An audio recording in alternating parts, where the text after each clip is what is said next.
Hey you guys, so today I'm going to share with you a face mask recipe that I got from Brambleberry, but instead of using Dead Sea clay, I'm going to use Aztec Indian healing clay.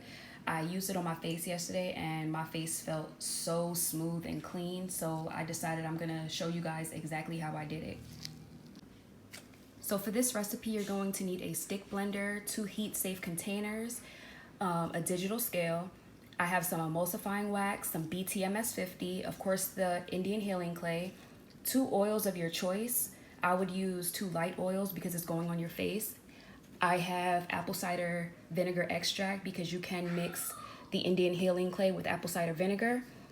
And I have some, you can't really tell, but it's optiphen. This is a preservative.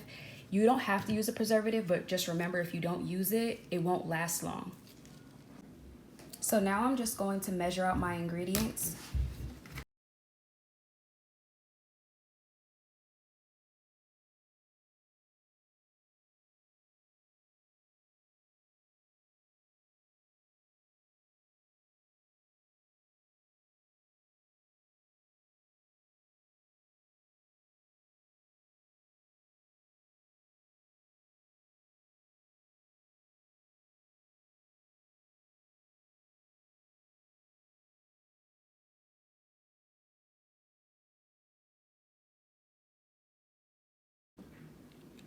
So now that I have my water and my oils measured out, I'm gonna heat these both up to 160 degrees.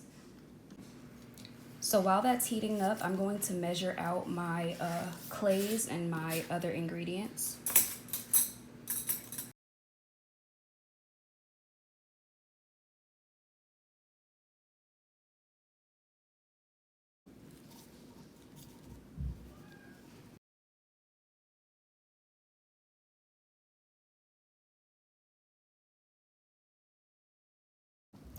So now my water and my oils are heated up to the same temperature. I'm gonna now mix them together using my stick blender.